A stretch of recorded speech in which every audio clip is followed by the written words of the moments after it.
గతేడాదితో పోలిస్తే 2023లో నేరాల శాతం తగ్గిందని రాష్ట్ర డీజీపీ రాజేంద్రనాథ్ రెడ్డి వివరించారు. రహదారి ప్రమాదాలు, హత్యలు, హత్యాయత్నాలు, మహిళలపై నేరాలు, సైబర్ కేసులు కూడా తగ్గుముఖం పట్టాయన్నారు. మహిళలు, చిన్నారులపై తీవ్రమైన నేరాల్లో 168 కేసులో దోషులకు శిక్షలు పడేలా చేశామని చెప్పారు. రాష్ట్ర పోలీస్ కార్యాలయంలో ఆయన వార్షిక నేర గణాంక నివేదికను విడుదల చేశారు. రాష్ట్రంలో రౌడీల కదలికలపై దృష్టి పెట్టాం, కొందరిని జైలుకు పంపాం, మిగిలిన వారిపై నిఘా పెట్టాం, సైబర్ నేరాల సంఖ్య తగ్గింది, పోలీసు సిబ్బందికే శిక్షణ ఇచ్చి సామాజిక మాధ్యమాల పర్యవేక్షణ బృందాలను ఏర్పాటు చేశామని డీజీపీ చెప్పారు. తాను ఒంగోలు నుంచే పోటీ చేస్తా అని అన్నారు మాజీ మంత్రి బాలినేని శ్రీనివాసరెడ్డి. గిద్దలూరు అభ్యర్థి ఎవరో రేపు ఫైనల్ చేస్తారని తెలిపారు.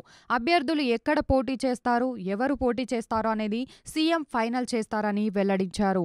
కొన్ని నియోజకవర్గాలకు నన్ను కూడా వెళ్లి పరిశీలన చేయాలని జగన్ సూచించారన్నారు బాలినేని. చిత్తూరు జిల్లా కుప్పంలో చంద్రబాబు రెండో రోజు పర్యటించారు. ప్రజల నుంచి వినతులు స్వీకరించారు. మధ్యాహ్నం శాంతిపురం ఎన్టీఆర్ కూడలిలో, 3 గంటలకు రామకుప్పం పిఎస్ కూడలిలో బహిరంగ సభ ఉండనుంది. సాయంత్రం 5 గంటలకు జనసేన నేతలతో చంద్రబాబు ముఖాముఖి నిర్వహించనున్నారు. అనంతరం టీడీపీ ముఖ్య నేతలతో భేటీ కానున్నారు. పశ్చిమ ఆఫ్రికా దేశం లైబీరియాలోని టొటోటాలో ఘోర ప్రమాదం చోటు చేసుకుంది. ఇంధన ట్యాంకర్ బోల్తా పడి పేలిన ఘటనలో 40 మంది దుర్మరణం పాలయ్యారు. మరో 83 మందికి తీవ్రంగా గాయపడ్డారు. తొలుత ట్యాంకర్ బోల్తా పడింది. ఆ సమయంలో సమీపంలో ఉన్న స్థానికులు అందులో నుంచి పెట్రోల్ను తీసుకెళ్లేందుకు పదుల సంఖ్యలో ట్యాంకర్ను చుట్టుముట్టారు. అదే సమయంలో భారీ పేలుడు సంభవించడంతో దాదాపుగా 40 మంది అక్కడికక్కడే మరణించారు. తమ హెచ్చరికలను ప్రజలు పాటించలేదని, అందుకే ప్రాణనష్టం చోటు చేసుకుందని అధికారులు తెలిపారు. ఏపీలో జనవరి 4 నుంచి జయహో బీసీ కార్యక్రమాన్ని చేపట్టాలని టీడీపీ నిర్ణయించింది.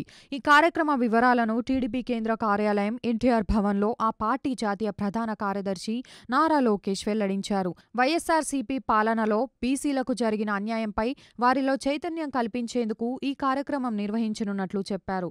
2 నెలల పాటు కొనసాగుతుందని, తొలి విడతలో పార్లమెంట్, అసెంబ్లీ నియోజకవర్గాలు, మండలాల్లో టీడీపీ నేతలు పర్యటిస్తారని తెలిపారు. మెదక్ జిల్లా రామాయంపేట పట్టణంలోని శ్రీ పద్మావతి గోదాదేవి సమేత వెంకటేశ్వర స్వామి ఆలయంలో ధనుర్మాస ఉత్సవాలు ఘనంగా కొనసాగుతున్నాయి. 14వ రోజు స్వామివారికి ఆస్థాన పల్లకి సేవ, పాశుర నివేదనము, ప్రత్యేక పూజలు నిర్వహించారు. శ్రీ వెంకటేశ్వర స్వామి ఆలయంలో భక్తులు పెద్ద సంఖ్యలో చేరుకొని ప్రత్యేక పూజలు నిర్వహించారు. మేడిగడ్డ బ్యారేజీ మంత్రుల బృందం సందర్శన కొనసాగుతోంది. ఇక్కడే బ్యారేజీ పవర్ పాయింట్ ప్రెజెంటేషన్ ఇచ్చారు. హైదరాబాద్ నుంచి ప్రత్యేక హెలికాప్టర్లో పలువురు మంత్రులు మేడిగడ్డకు వచ్చారు. అలాగే మేడిగడ్డ బ్యారేజీ ఫౌండేషన్ కుంగిపోవడం, అన్నారం, సుందిల్లా బ్యారేజ్ల నష్టంపై సమీక్ష నిర్వహిస్తారు.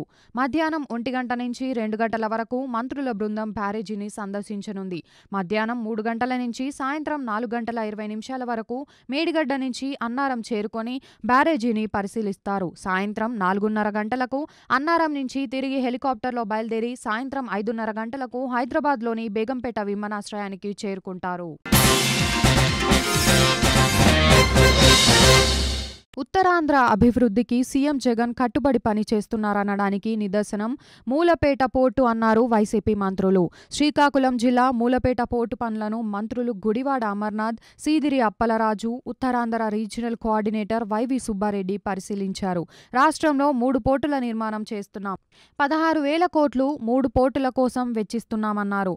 4,300 కోట్లతో మూలపేట పోర్టు నిర్మాణం చేస్తున్నామన్నారు. మూలపేట కూడా విశాఖలా మారనుందన్నారు.